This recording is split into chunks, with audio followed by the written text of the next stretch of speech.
Good morning, good afternoon, and good night, wherever you're tuning in. We are Slava and Jonathan, bringing you the Side Quest podcast, where we talk about character development, stories, and all things that are world building. And we occasionally take side quests, because, frankly, that's how conversations work.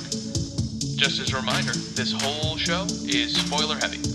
So sit back, tune in, and join us on this episode of Side Quest. Hello, Slava. Jonathan, how are you today?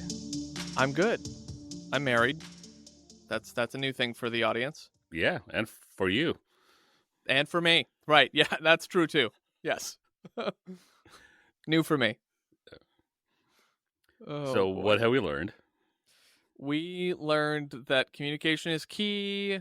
The podcast is now becoming a marriage podcast because I've joined the club. And Slava and I will give you all the marriage wisdom, mostly him to me, but that's fine. Communication's key. Premarital counseling will save you a lot of trouble. I have a few friends who've also been recently married within, like, let's say the last year, right? Mm-hmm. And they have a variety of things that they've been sharing, and I'm like, oh, we worked that out in premarital. That issue that you're talking about, we had that, and then we worked it out. But they, like, didn't go to premarital or whatever. Well, my wife and I did premarital light. It was literally like a meeting with the pastor for like 4 hours. That was it. Mm-hmm. We figured it all out beforehand. Like, we talked religion, Before politics. No, before we got married. Oh, yeah. Like, as we were dating and then we were engaged, we started talking. We figured out politics, religion, child rearing, and the rest of it kind of fell into place because we have the same tastes and, food, decor, very ambivalent about the other stuff, or agnostic about it at least. And so things just really quickly fell into place. But we did have conversations. When those conversations revealed that, wow, we're both on the same page in this thing, it won't be a disruptor later on, we just kept moving. Unlike, and this is a segue, for those who don't know, unlike the Barrett family. Yeah, their Ooh. marriage sounds real fun. Yep. So Slava and I took a quick hiatus on the podcast here. You wouldn't know because we made sure to keep enough episodes rolling so you guys didn't get left out of the loop. But during that time, I read a book called The Science of Trust, which is by John Gottman. And it's all about, you would have guessed it, trust and marriage and relationships and things. And one of the biggest, he calls them the 4 horsemen of the apocalypse for marriage, is contempt, which is all that the wife shows to her husband. Literally don't think that there's a single moment that I've found. Only halfway through the book, as an FYI for the audience, only halfway through. I don't think there's a single moment where she's, like, kind to her daughters or her husband. Yeah, she's a terrible person. Yeah. I mean, they all are, but yes. But yes, one of the 4 horsemen of the apocalypse that is going to destroy your marriage Is Mrs. Contempt. Barrett. That too. I don't know why she's in your marriage, but yes. Sure. Yeah. So, if you haven't guessed it, and you shouldn't have guessed it, audience, we are discussing Head Full of Ghosts. Well, I guess you would have guessed it from the title on this episode. From the title, I was thinking that, yeah. Yep. But Head Full of Ghosts is a book that I read only because I saw a tweet in which Stephen King said that this book scared the hell out of me. And I was like, oh, okay, well, even though I'm a Stephen King fan, I'm not going to read everything that Stephen King reads either. But I was like, this is interesting. A guy who I enjoy, his horror books I've enjoyed even more than his other books. Like his short stories, we covered some of them on here. I'm like, okay, let me check it out. Because I was looking for scary books to read or horror books to read. And I did a little Google search, top 10 horror books of the last, 10 years, 5 years, whatever it was. And this came up, and that tweet was attributed to King. And then I went on King's Twitter, and he did say that. So I was like, oh, great. Let me read this book. Read it, didn't like it. Took about 2 days to process it, hated it. And then still wanted to read it for the podcast because I thought it would be interesting discussion. Got our friend Jess to read it. She hated it more than I did. And when I read it the second time, I really hated it. I know I'm front loading a lot of stuff here, but You're just setting the scene for the people. I am. It's a great concept, but I don't like the way it was executed. I was even telling Jonathan before we started recording, this book has taken the trophy away from The City in the City for this podcast, the books we hate on this podcast. Compared to City in the City, this one fails more miserably than China Mayville's book. If you compare the two, China Mayville's book is A+ work. This is around a C-. That's saying something. But we'll get into it. We'll talk a little bit more. Yeah, why don't we dive in? You can set the scene of the plot for us. You can set the plot for us. But before we do, be sure to smash that subscribe button so that you never miss a side quest. Rightio. So, Head Full of Ghosts by Paul Tremblay. The lives of the Barretts, a normal suburban New England family, are torn apart when 14-year-old Marjorie begins to display signs of acute schizophrenia. To her parents' despair, the doctors are unable to stop Marjorie's descent into madness. Her parents turn to a local Catholic priest for help, who suggests an exorcism. A production company eager to document the Barretts' plight films the family as they undergo the exorcism. Unfortunately, the events in the Barrett household turn tragic, and the show and the incidents it captures become stuff of urban legend. 15 years later, a best-selling writer interviews Marjorie's younger sister, Mary. Through this, the author attempts to tell a mind-bending tale of psychological horror, raising questions about memory and reality, science and religion, and the very nature of evil. And the author, Paul Tremblay, is an American author known for his horror, dark fantasy, and science fiction novels. He's won multiple Bram Stoker Awards and is a juror for the Shirley Jackson Awards. His popular novels include A Head Full of Ghosts, The Cabin at the End of the World, and Survivor Song. Tremblay's short fiction and essays have appeared in various publications. He holds a master's degree in mathematics and lives with his family near Boston. And that is the scene set, Jonathan. Mm-hmm. So we are doing 2 episodes of the reading of the book, and then we will have our recap episode where we invite Jess back to join us on SideQuest. First episode here is chapters 1 through 13, and then the next section will be 14 through 26 because it's a 26-chapter book. So let's go. So we both are coming into this disliking the book. I've read it twice. You've read half of it. What are just the major issues that you have? Yeah. Let's start with that.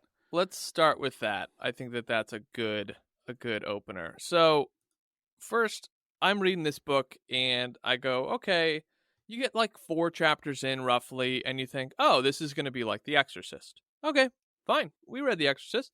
The Exorcist was good. It's good writing, quality story. Saw some character development. Experienced some themes that we were able to discuss. Great. Good times. Looking forward to it. That's like 4 chapters in.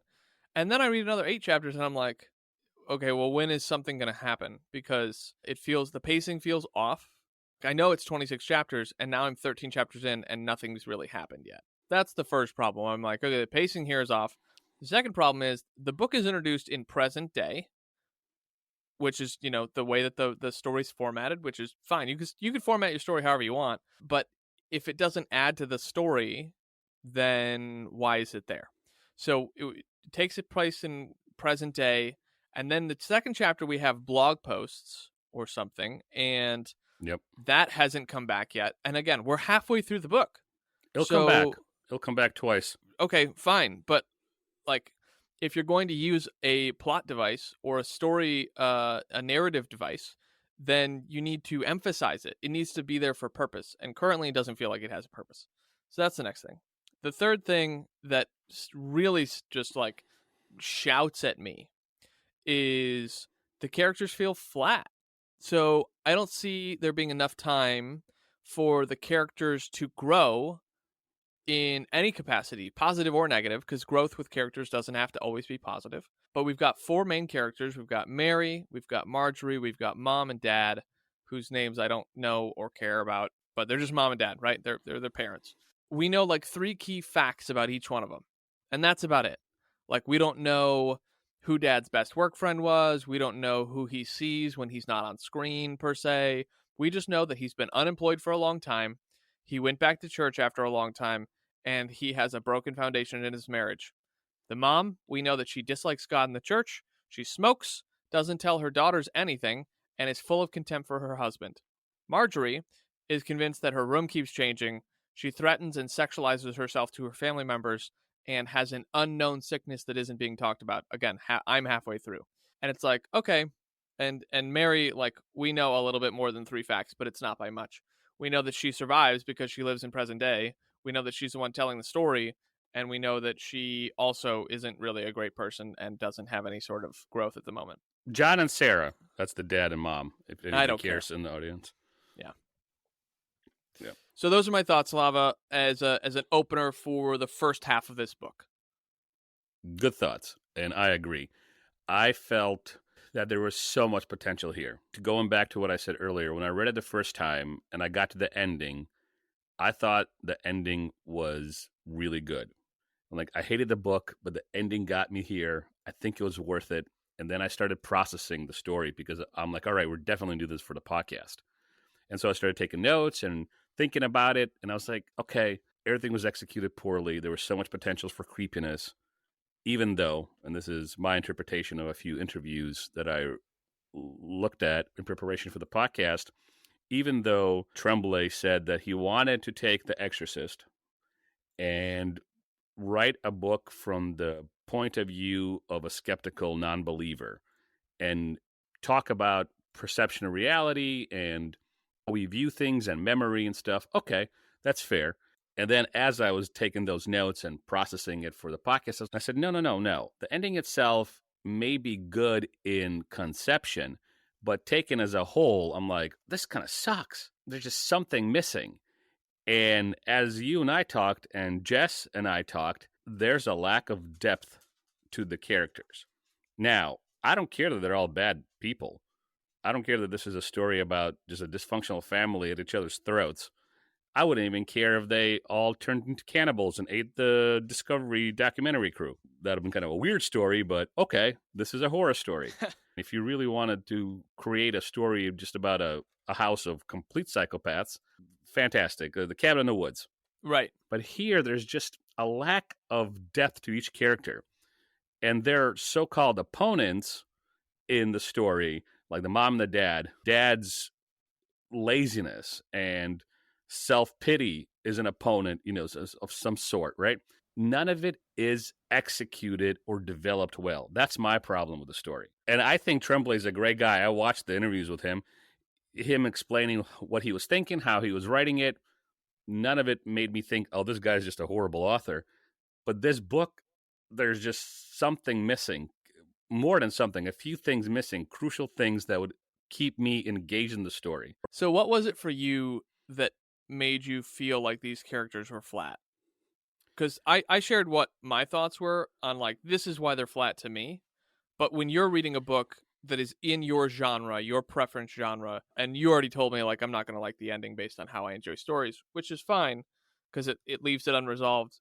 And you know that I prefer my resolutions, but I don't mind stories like this. I'm getting ahead of myself. So let me stick to the question about characters. For you, why are the characters flat? A lot of what they say, especially the author of the blogs, seems cliche. It doesn't seem well developed.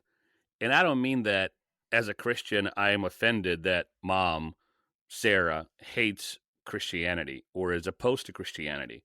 I don't care. It's a character in a fictional book. There's plenty of people who dislike Christianity or atheists or agnostics or don't care about religion, no matter what stripe of religion it is. But the way they talk to each other, 80% of the time seems forced to me. And maybe it was the narrator, because I really hate the narrator in this book too. Maybe that's adds to my disdain.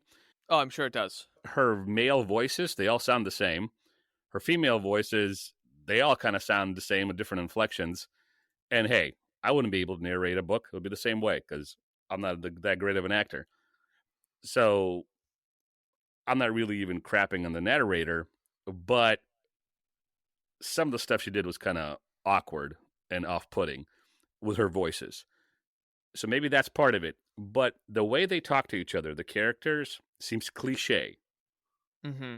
overtly cliche. It's not necessarily anything that they believe.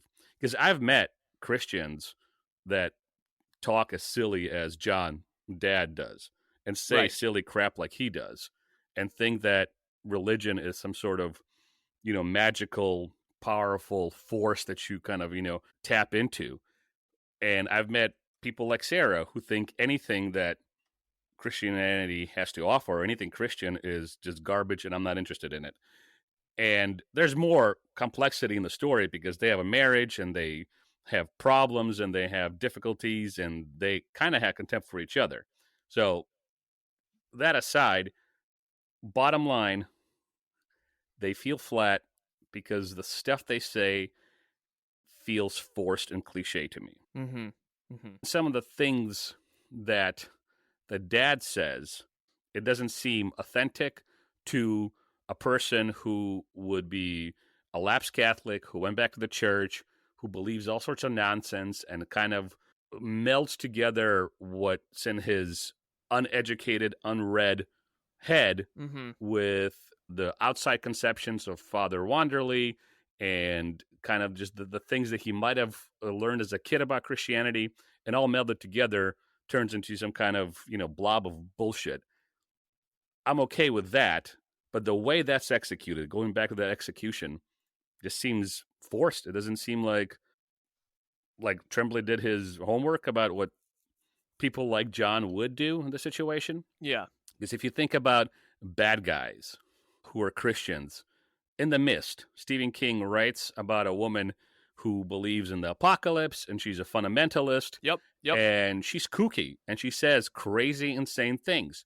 I did not feel like King put forced cliche nonsense in her mouth. She felt like somebody I actually knew who said those kind of things. And she was supposed to be a bad guy, an antagonist who's a Christian. And King executed that well. Here it seems 4 out of 4 characters are executed poorly. Marjorie, maybe Marjorie as a 14-year-old girl having the episodes she's having and still trying to figure out what it means to be a 14-year-old girl, maybe she's the only one that is executed well. And that's because Tremblay has girls, I think.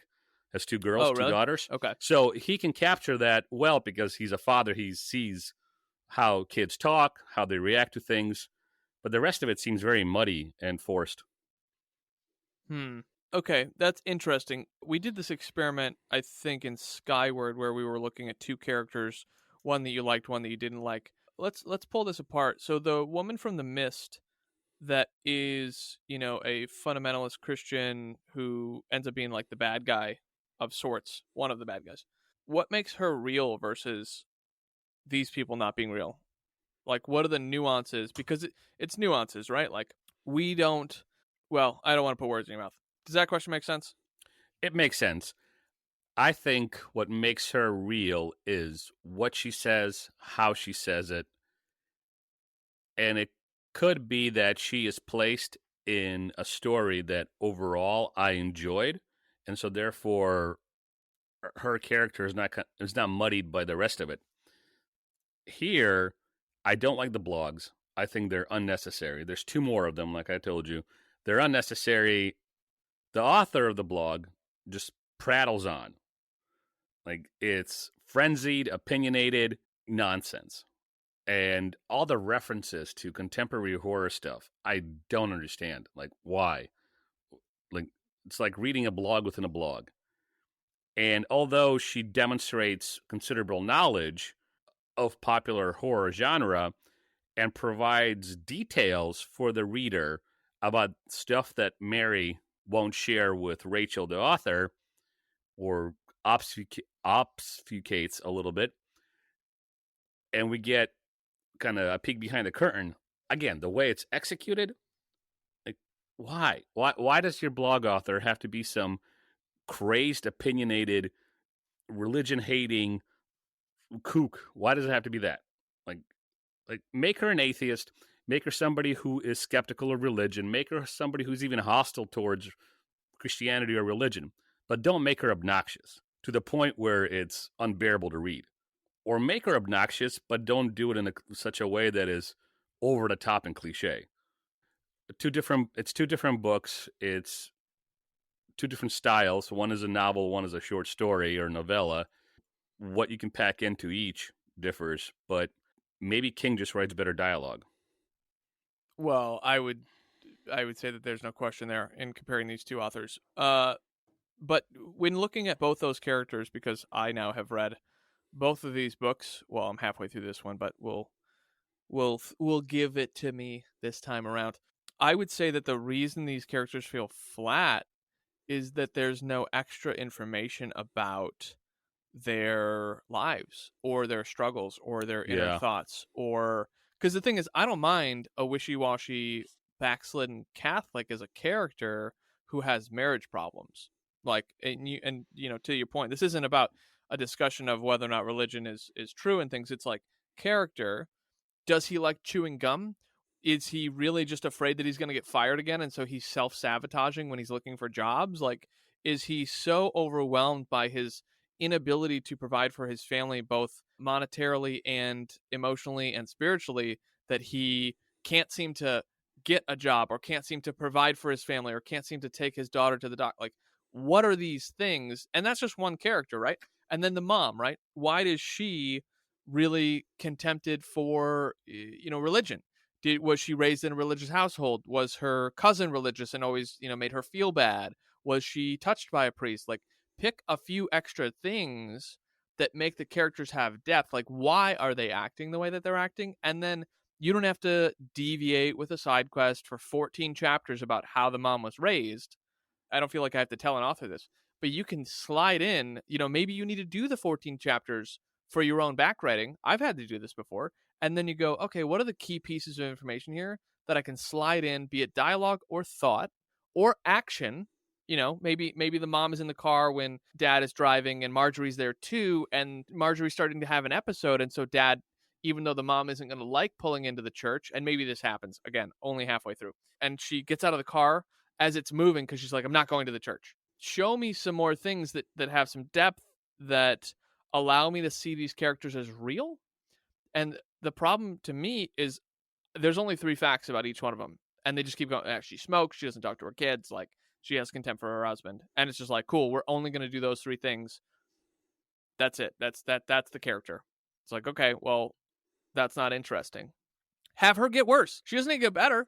Slava and I were briefly arguing about this before we hit record, because I was saying there's no character growth, and then you said to that That there's a need to be a character growth, because if you read a book, let's say an adaptation of Friday the 13th, Jason doesn't need a character growth. He's just a mindless killer. He's a monster.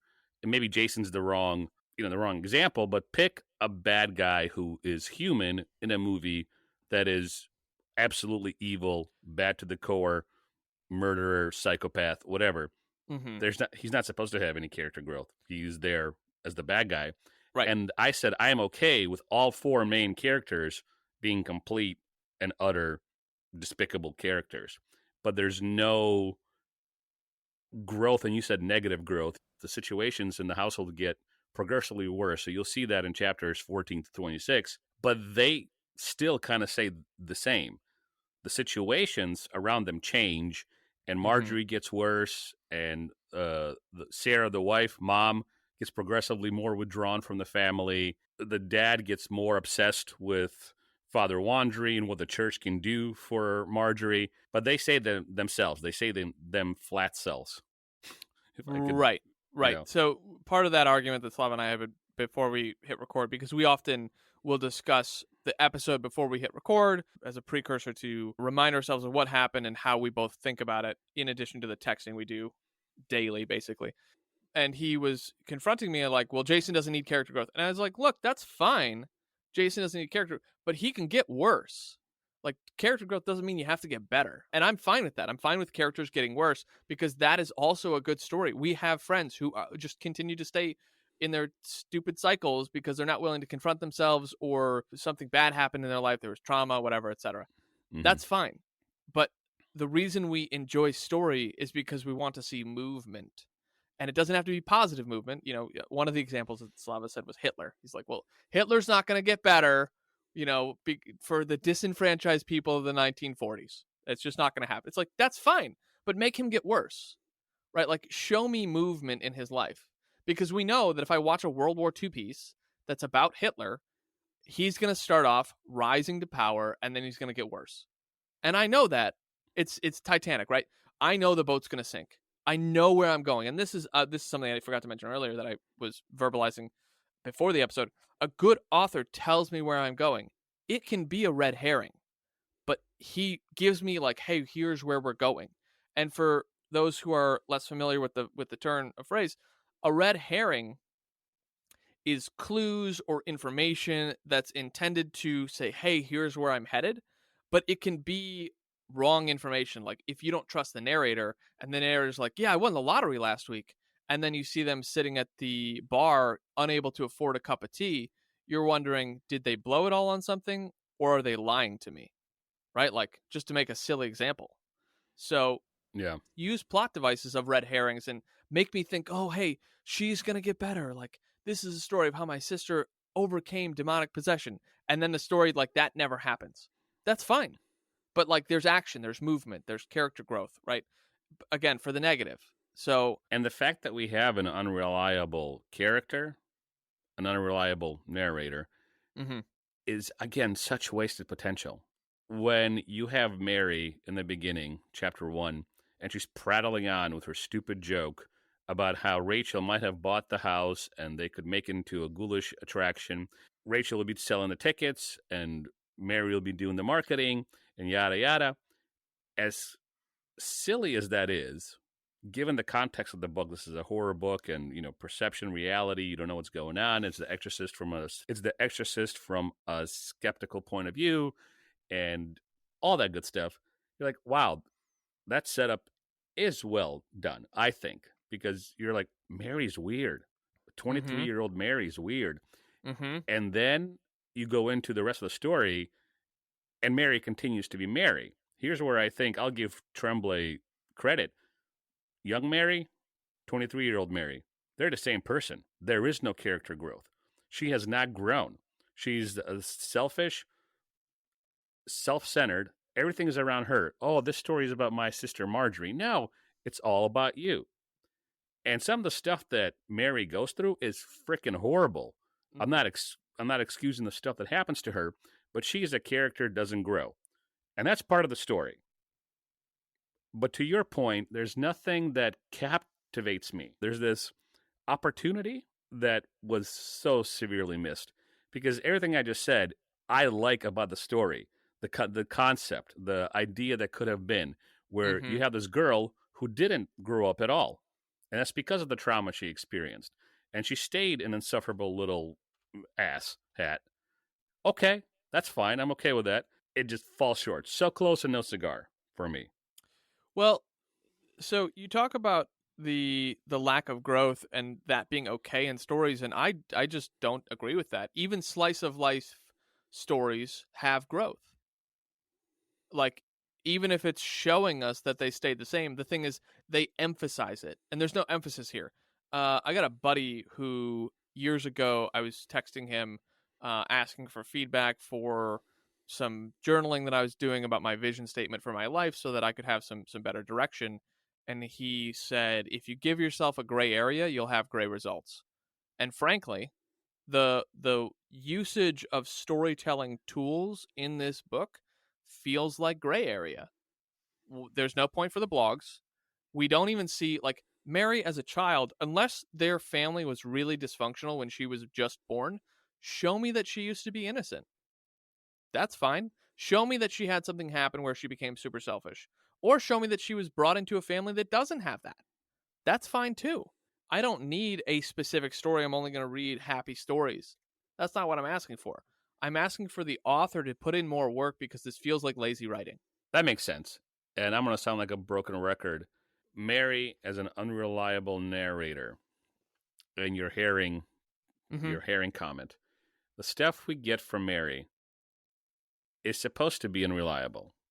So when she says, well, Mom stopped attending church after some kind of marriage encounter where the dad lost his mind and started screaming about submission in the middle of it, okay, that's kind of gives you what you want, but it falls short again. There's not enough meat on the bone there.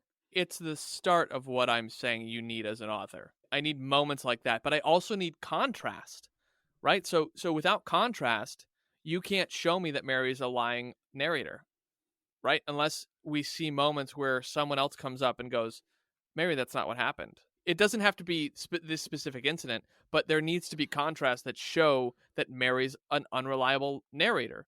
Even if that's just us as the reader seeing it because we're getting outside like third person, whatever. And it's like, oh, that's not in my notes, from the discovery person, right? Like when I spoke with your mother who's in the home or whatever it is, some sort of contrast. I'm going to push back on that because I think that would be too much of a peek behind the curtain. Take, for example, H.P. Lovecraft, the story about the people in the submarine losing their mind. Sure. Well, a guy who's losing his mind is an unreliable character. And you never really get any sense of what really happened, except they found this little thing and everybody freaking died and went insane. And he is by himself with his little figurine about to die. He's an unreliable character because you really don't know what the hell happened because his figurine made everybody insane. Yep. There's no backstory. You don't get necessarily the growth that you're talking about, but the way it's written, the way it's executed, the unknown, and you being left with, well, what the hell did happen? Because all I have is a guy dead in a submarine, but it's still a good story. How it's formulated, how it's unpacked throughout the story, the novel, that's where I think Tremblay, and God bless him, because he's published a book and I can't even finish my short story. Sure. But I think here it's not well done. It's what he attempted to do with a head full of ghosts. I think he fell short. You bring up a solid piece of evidence about not getting all the information from a story in Lovecraft's. I want to say the one you're thinking of is The Temple, but you really have also proven my point. So the contrast that you see from that story is that the main character who's, writing this journal with his little figurine is still alive. And the contrast is that no one else is alive on the submarine. Right? So, and you're right, we don't know what happens, but that's the contrast, is we know something happened. And we see the emphasis of that by where we start to question the narrator to go, well, I don't know what happened, but I do know everyone's dead. And so that's the contrast. Like, it doesn't need to be explicit. And maybe I didn't explain that well enough earlier, and that's on me. But there is contrast, even when we see an unreliable narrator. And that is lacking in Head Full of Ghosts for the first half, at minimum. But it sounds like it doesn't get better, so. No. I can almost read some of the audience's thoughts. We're splitting hairs, we're being unnecessarily nitpicky, we're kind of talking out of both sides of our mouths, because even though I like the concept and I like parts of the book, I like the story, I like the creepy possibilities that this story could have had, at the same time, I'm just saying this is complete garbage. But that's the problem. That's why I'm so fervent in my dislike, is there's just so much potential, especially as a fan of this kind of stuff where it's weird. You don't know what's going on. You don't get backstories. You're just thrown into this weird world. And this is supposed to be Exorcist inspired. Sure. And Tremblay has said there hasn't been a good exorcism book or movie since The Exorcist. And I agree. And he's like, let's do this from a skeptical point of view. Great. Let's do it. And because it falls so short of my expectations, I'm like, oh, come on, man. There's so much that could have been. So you just made me realize something. I think part of the issue here is that even though I didn't find out till this morning when you were like, oh yeah, the author set out to try to make an Exorcist thing, I start reading the book and I go, oh, this is going to be like The Exorcist. So right there, I have a contrast of, I've read The Exorcist. I know the work that went into it. I've seen the characters. I read the story. I know the difficulty and struggle that these characters went through. I now have a stake in the ground that I'm going to measure this book against. Mm-hmm. And it doesn't go well for Tremblay, right? Like, he clearly just didn't put the work in. I have no qualms calling this lazy writing, because Blatty put the work in. Like, okay, yeah, based on real events, right? He did some embellishing, but he, for the most part, did his research, and he made the characters feel full. And I'm just interrupt for 2 seconds. Sure. And whether you believe in Christianity or God or exorcisms, Blatty's depiction of what an exorcism looks like and what it takes to get an exorcism done was spot on. Right. So he did his research, he did his due diligence to create a world that is believable. Even Right. though, you might not believe in what's going on in the story has depth to it. It has, It's grounded. It's grounded. Thank you. Yeah. So that's kind of my point here, is that this book is too short to even have an opportunity to feel like an Exorcist type book, because he doesn't do the research. Look, do it from the perspective of secular thought. That's fine. Do it. But do it right, because honestly, if I was a secular person, I'd be embarrassed by this. I'm like, no, we would go to extra psychiatrists. We would go, even if we didn't have the money, we would at least try and talk to somebody who has a background in neuroscience and experience with this. You would try and take your daughter places, even if you didn't have the money. And like, that shows that the parents love the daughter, right? It doesn't have to be a religion piece, but you do need to show me that you actually would care as these characters. And they don't. They're flat. Look, he may have won an award, but this feels embarrassing if I were him. And one scene underscores that for me, what you just said. So Dad comes back from checking his email to see if he got any jobs, and they sit together, and he's trying to get them to pray because he's now all of a sudden a practicing Catholic. And Marjorie steers the conversation to her therapy session, and Marjorie reveals that she asked her psychiatrist, Dr. Hamilton, how someone, if they went to heaven, could ever know that the relatives they reunited with are really their relatives and not demons in disguise. She describes the horror that her father would experience upon discovering that his deceased father, so their grandpa, was actually an evil entity or a demon masquerading as grandpa. And then she walks out of the dining room and goes up to her room. Now, by itself, and I'm going to repeat myself again, but this is important. By itself, that's an interesting thing. Marjorie poking the bear and her dad being ill-equipped to answer that question. But somehow it still falls flat, because she's obviously poking the bear. Because if you are a rational being, clear-thinking being, and Marjorie isn't, but let's just say she is smart enough to make logical conclusions, even she should know that there are no demons in heaven.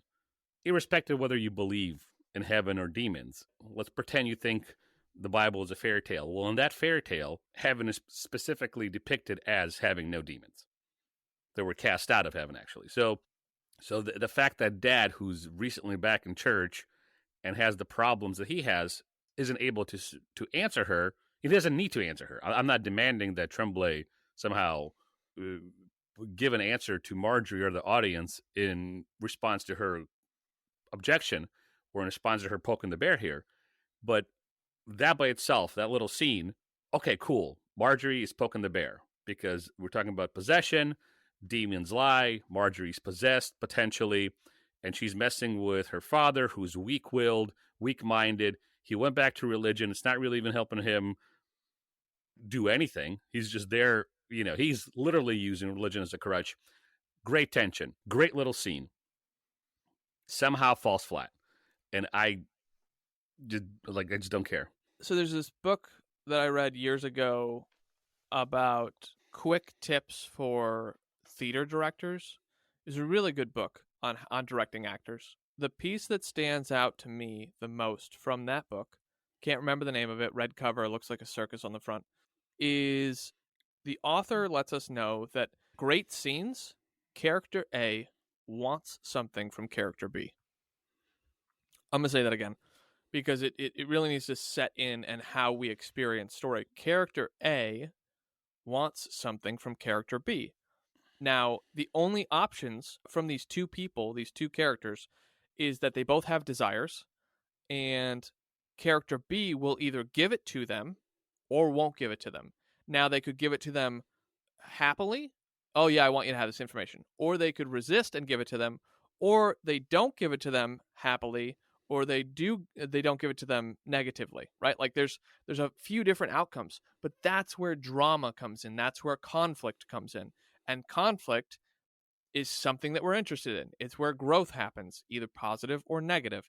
And so this scene that you're talking about where the father is like, well, we should all pray, and Marjorie's like, here's this theological question with no sort of backing or preamble necessarily. It's like, okay, and then she walks off. Like, okay, well, that shows me that she didn't want anything that was relevant, or that the father didn't want anything in return. The father wants to be respected. That's what we see.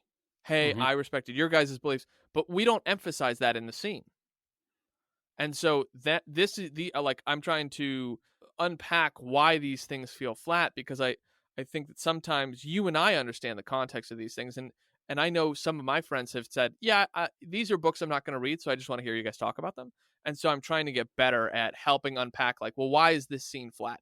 Well, here are a few reasons, right? Like I'm not going to give a dissertation on it orally, right? But just picking a few moments of like, the reason this feels flat is that character A wants something from character B, but the author doesn't emphasize either of them, character A or character B. I like it. That helps me understand some of the frustration I feel, because I can say ad nauseum, well, it felt flat, it didn't feel developed, right, poor execution, and I think you hit another nail on the head. That's part of the frustration that I feel, is the second part of that frustration that I feel, where there's a setup for a great scene. Yep, yeah. And I wanted her to keep pushing and getting Dad frustrated to the point of him, figuratively flipping the table. I want her to go into more insane anti-Christian nonsense because we're supposed to believe she's somehow possessed, or that she has schizophrenia, or that maybe she's just being, a total dweeb right now. Whatever it is, I want her to keep pushing. And then this happened, and then Dad just kind of sitting there, and she walks off into her room, and, well, all right, that was kind of fun. And you could say, I'm always trying to think about what the counter argument would be. So you could say, well, she's a teenager. She poked the bear. She said 2 sentences, enough to get her, rocks off getting Dad's goat, and off she went before a rebuttal can happen. But then to your point, there was nothing that happened after she left that gave the scene more tension or more depth or more anything. Yeah. Yeah. I want to do a quick side quest. We haven't done a side quest yet this episode, I don't feel like. And we haven't even covered any of the details of the chapters. Yeah, dive into that here in a second. I was on Reddit about maybe 3 months ago, and I'm going to just be real honest with you guys. I spend time on the internet in some weird places, not like weird sexual deviant places like some people do. I spend time in like the wacky like spots. So anyway, I came across this that are just headline. Deviant. Sure. Anyway, people who are born deaf and mute who happen to be schizophrenic report visual hallucinations as their schizophrenia, not voices. I'm going to say that again because this like has really peculiar implications neurologically. People who are born deaf and mute who have schizophrenia, which is like a very small portion of people, report visual hallucinations, not voices, because they're deaf and mute. Interesting. It's super interesting. That's fascinating. Yeah. The connection here is schizophrenia, but like a very specific group of people who are schizophrenic. On an opposing thought, I remember speaking about this with my wife, that because she went to school for psychology, that there are some schizophrenics who simply trained themselves to ignore the voices, and eventually they were quote unquote healed of schizophrenia because they just stopped listening to the voices. I will just leave that here. It's relevant both to this book and also religion. We won't unpack it, but I just wanted to go on a... this is where I spend time on the internet. It's super weird, but we can get back to the chapters now. Side quest complete. Let me add to that a little bit. I was on the internet, and I saw this reel, and it was about a guy who had schizophrenia, and there was 2 reels actually. So one of the guys has a dog that greets people, and if there's a real person in the room, he can say, "Go greet him," and then the dog will go greet the person. If there's no person in that room and he says, "Go greet him," the dog won't move, and he knows he's having a hallucination. And another guy uses his phone to figure out if somebody's in the room with him. So if he sees something, he would take his phone and videotape that part of the room and looks at it and goes, "Oh, okay, there's nobody on the camera." Now, the hallucination could be in the phone and outside the phone. But it's interesting to note that people with schizophrenia have mechanisms how to deal with it. Like what you said, Mm-hmm. and this guy with the dog and the other dude with the phone, which is, I think, only possible because of evolution in our understanding of what schizophrenia really is and how to deal with it. And that's also relevant to the book because mom thinks it's doctors will fix it, dad thinks Father Wanderley will fix it. And both are approaching it in such incorrect ways. They're both flawed in their thinking. And I'm not making an argument for religion over science or vice versa because that's not a lot of what I believe. But in-world character discussion proves to me that both of them don't know what the hell they're talking about. And both of them are just damaging Marjorie more than helping her. That's because they're all selfish. But Yes. I digress. Okay, I'm sorry. I had to go back and find this Reddit post. I just need to read you a couple. Just list this one comment It's the internet. because it's so the heading of the Reddit post is, "Today I learned when deaf people with schizophrenia hear voices, quote unquote, they hallucinate hands communicating using sign language." And somebody posted, "Imagine how horrifying it would be to just see disembodied hands that sign shit like 'I killed that and I used a toaster to do it.'" The internet never fails. It doesn't. It really. Oh. Oh, gosh. I spent time on this comment section, Yeah. and that's one. So, all right, Slava, bring us back and tell us about the chapters because we did skip over that. All right. So getting into some of the chapters. One thing that stood out to me is in chapter 3, because we talked about the beginning a little bit when I mentioned Mary prattling on about buying the house or Rachel buying the house. And then chapter 2 is a blog, which is, we're going to ignore that. But in chapter 3, Mary believes that her memories were affected by trauma and outside influences. She shares an example of her father's behavior at a religious workshop. Talked about that a little bit. And so Mary emphasizes that she didn't know whether this story is true, but sounds consistent with her father's behavior and perspective. This is where we first get that unreliable narrative clue. So Mary's recollections are heavily clouded by her own omitted memory issues. And Rachel, throughout the book, although it's not explicit, and this is why your point stands, that there's no counter-narrative to Mary's thing, where Rachel is supposed to be the barometer. And it doesn't have to be explicit where Rachel says, "Hey, but in my notes I have this, this, and this, and how dare you lie, Mary." Nothing that explicit needs to happen. But how does this setup, how do you think it could be improved? Because the setup is, okay, we have the setup in chapter 3, then we go in chapter 4, and you're in chapter 13, and we already discussed unreliable narrators and all that stuff. How would you improve this?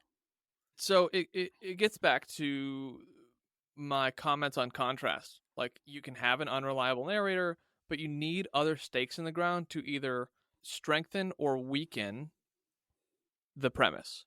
And the reason that this is all gray area is like, well, she says, "I'm unreliable," and they just keep going and just kind of passed over. And then there's no strengthening or weakening that point, right? I think at some juncture, we should probably have a conversation that's a separate episode about the elements of story, and then almost like put them all in a hat and grab one of them and then discuss those elements so that the listeners start to have a minor education in the elements of story.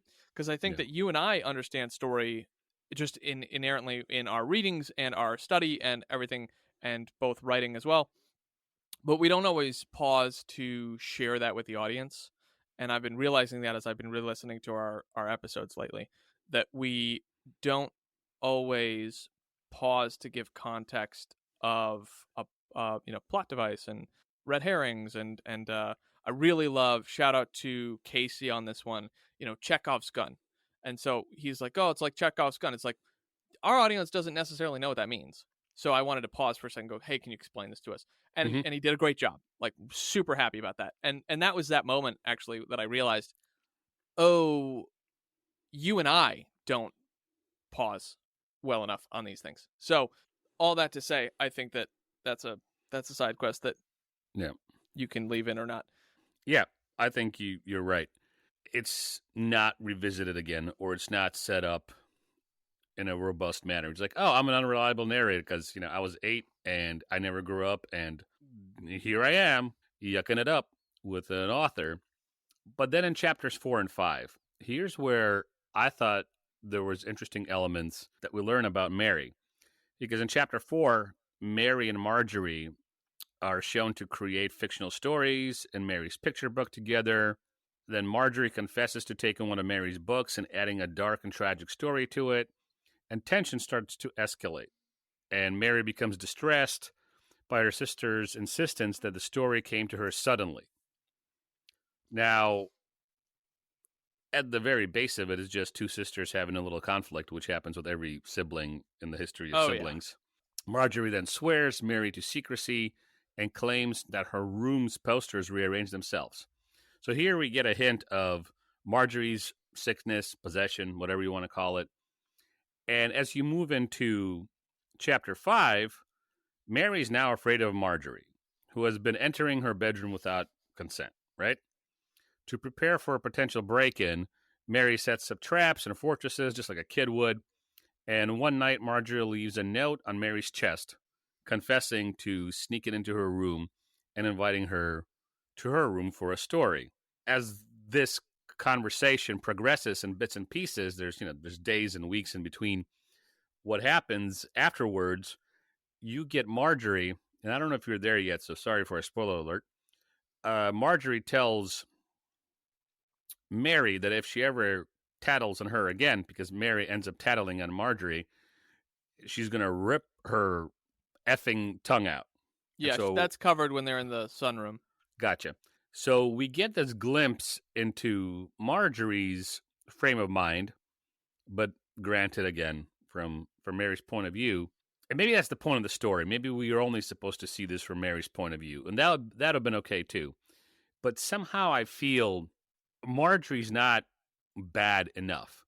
If she's truly suffering from a sickness, I want a little bit more badness from her, right? I want her to be a little bit more unstable.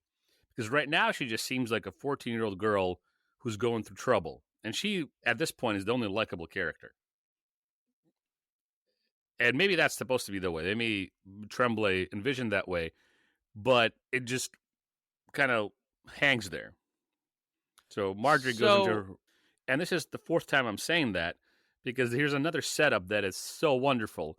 You're getting a glimpse of Marjorie getting worse, and now she is going above and beyond the usual sibling tensions or whatever, threatening Marjorie and doing stuff that is scaring her little sister. So this gets back to the point I made a minute ago on elements of story, and I really liked when Mary built her little traps and stuff for her room.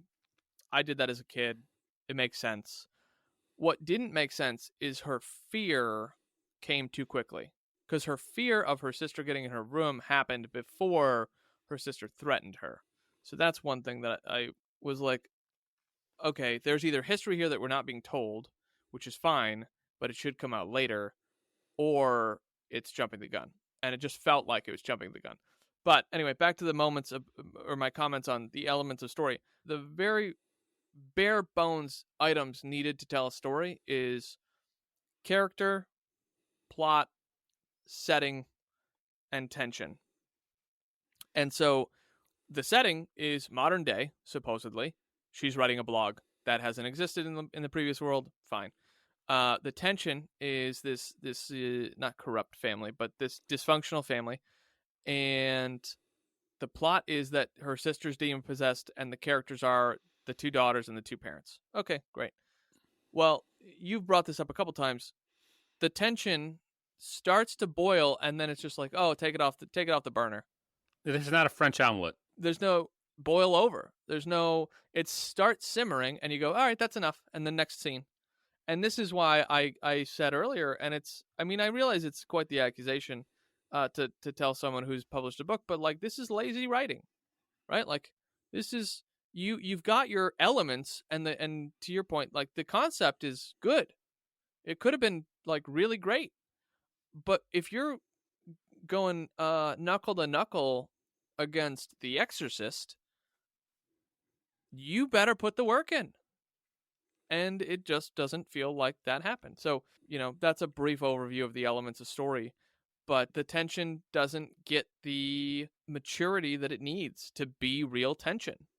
And then the characters don't respond to the tension the way that they should. And when I say should, I'm not again, I want to reemphasize, it's not that they should respond with the Christian thing or this. It can be positive or negative, but the response should be matured. It should grow. It should have some action to it.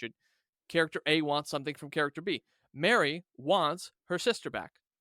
We don't really see that, but Mary also wants safety. Mary wants her parents to not fight all the time. Character A wants something from characters B, C, D, and E. Whatever, B, C, and D. Whatever. You know what I meant? Yeah. Yep. And so it's like, okay, and then the plot, like, okay, well, what else is happening? Like, the father should have a job interview at some point. Another failed interview from the wife. Like, okay, let's build the contempt out, right? Like, these 4 key elements that are needed for a story: character, plot, setting, and tension. None of them are given time to mature. And part of that is simply a revision of the story, to be frank. And I said this about China Mayville's piece, too. It's like, if you would have done 3 more revisions, this could have been a home run or grand slam of a piece. Because you really go, okay, well, what are the themes? What do the characters want? And, like, sure, you can say, well, who are you, armchair quarterbacking? You've never published a book. You're right, I haven't.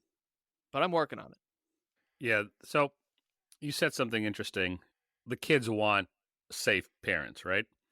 And that's great. Like, that's a great setup that both the kids, Marjorie and Mary, feel that their parents appear normal, maybe, to some people, but use their power as parents, use their position as parents to trick and subdue instead of nurture. The father just yells and screams and loses his mind because nobody can understand his new religious perspective or religious position. He can't even articulate his religious perspective or position. Father Wannerley doesn't get enough screen time, for lack of a better term, to explain the Catholic position like we had in The Exorcist. And you're left feeling sorry for the kids, but then you're also like, shut up, Mary. Who cares if you didn't get enough spoonfuls of sugar in your Rice Krispies? Mom is just smoking, chain smoking on the porch. Dad is losing his mind. He's always late for dinner. He does something weird in the basement. For the kids, from their perspective, he's doing something weird in the basement. Father Wanderley doesn't have a lot of answers. Dr. Hamilton is not really talked about. You don't get any interactions with Hamilton and Marjorie, in any meaningful way. Okay, Wanderley says this to Marjorie, and Marjorie responds. Dr. Hamilton says this to Marjorie, and Marjorie responds. Whether it's her usual teenage angsty kind of way, plus the schizophrenia or possession, a lot of stuff is muddled. We're just left sitting there, Dad losing his ever-loving crap over something simple, and then we move on. Now, being the pretend lawyer that I am, that I play one on TV, the counter argument with that would be, well, that's what Tremblay's trying to do. He's trying to give you a disoriented, weird, choppy story to create in your own head a disoriented feel. You're supposed to feel this tension that Mary's feeling or Marjorie's feeling. You're supposed to be in this world that is unnerving, that is chaos. And I can say, yep, that's great. Love that. Give me more of that kind of story. I want to feel unnerved reading horror books, but this is not creepy. This But is there's not not enough scary. chaos. There's not enough chaos.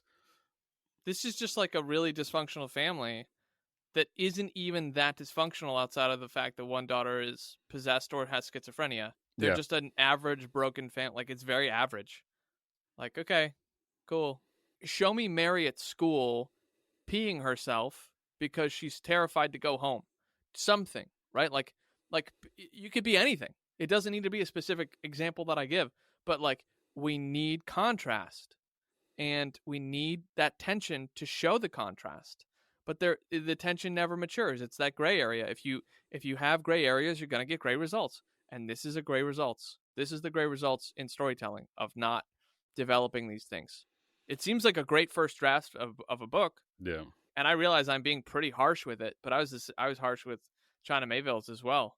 Yeah, no, for sure. And that's what we do. Like, there's no hate against Mayville. There's no hate against Tremblay. It's not like we're calling these people complete buffoons, but we're discussing their books. And, if two guys in the internet discuss my short story, if I ever write it, and by God's grace it ever gets published, and some of them just completely tear it apart, I'll live with it. I won't cry. It doesn't matter. Because then I'll be a published author, and there'll be two guys in the internet.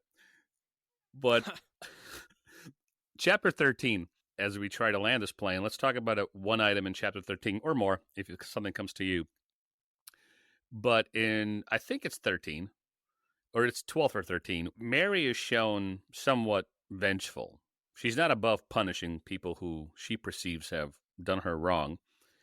And this is evident when she kicks a teammate who makes fun of her for smelling like smoke. Now, it could be just, okay, little kids get picked on, they lash out, and that's it. Given everything else we've seen from Mary, she doesn't seem to reflect well on her past. So this is her telling the story 15 years later. She was 8, she's now 23. And the same little girl who got mad and kicked her teammate is the same little girl that's telling the story. She doesn't seem to even care that she added to some of the chaos in the house. Now, yes, audience, she's 8, she doesn't know better. But when you're 23 and you look back, and even though you didn't know better, you could go, okay, I know I was 8. I didn't know better. I lived in a complete chaotic mess. But here's what not to do. That's the growth, right? And fine, this character does not grow. That's not even the point of this little quest here. Mary is contributing factor. She plays a role in the dysfunction more than just a scared little kid not knowing what to do. She seems to be actively involved in some mean things that she does actively to her family. And as an 8-year-old, that looks different than as a 14-year-old or a 40-year-old. But it seems she stirs the pot. Yeah, I agree. I don't have any additional comments. All I know is that the modern philosophers, Blink-182, told us years ago that nobody likes you when you're 23. Amen. That's all I could think about when you were like, she's 23 and she's not liked. It's like, yeah, well, Blink-182 told us that. Nobody likes you when you're 23. So there's a note that I found on the internet. It's from supersummary.com, and I've used them for some of our books because they give quick summaries of chapters and background information on authors and a synopsis of all the characters. And they write that the stagnation of her personality is possibly due to the trauma she endured as a child. And this brings up another complaint that I have. If this book is supposed to discuss trauma and memory and use Mary as an example, like she's 23 and she's still the same as she was at 8, and even when she was 8 she was a bit of a weird and mean kid, and that's all because of trauma. I suppose you can deal with that in a horror book, but maybe Tremblay was doing too much or attempting too much. Either give me a scary effed up story about a dysfunctional family where they all eat each other at the end, or give me a more fixed story with supernatural horror elements that discuss themes that are a little bit more outside of, what normal horror books discuss. All right, fine. We're discussing trauma and memory, and it's set in a horror novel. do one or the other. You can't have disorienting psychological horror ramped up to 11 and also discuss serious issues about memory and trauma. If you're going to do that, you have to kind of meet a little bit more in the middle. Either this is ramped up to 11 to confuse and scare audiences, and it has some elements which could hint at a discussion about trauma and memory, or you kind of meet in the middle in some more serious book, but it has horror elements in it. You know what I'm trying to say? Yeah. The problem is the book, again, is a gray area. It's unfocused. He's like, I'm gonna try and do something like The Exorcist. Like, great premise, poor execution. And the thing is, you need time with the characters and in the world to unpack whatever you're trying to discuss. If it's a secular view of demon possession, that's great. But you need another 26 chapters at minimum and 3 or more rewrites. Minimum. To unpack this one thing that you wanted to unpack. You can't do it. You just can't do it. Anyway, we're going to change the name of the podcast to The Dead Horse. Or Beat My Horse. We could have a second podcast where we just upload all the stuff that we cut out of the side quest. It's just the bloopers reels? It's called the Dead Horse bloopers reel. I'm gonna leave us with this quote from Marjorie. You can't wear that hat because you're gonna die someday. And I don't want dead things wearing my special hat.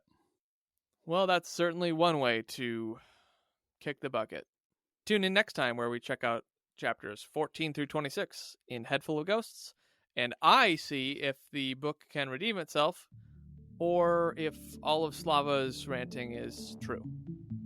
And I don't consider what I was doing ranting. I was only halfway read. I was at half-mast on this reading. So...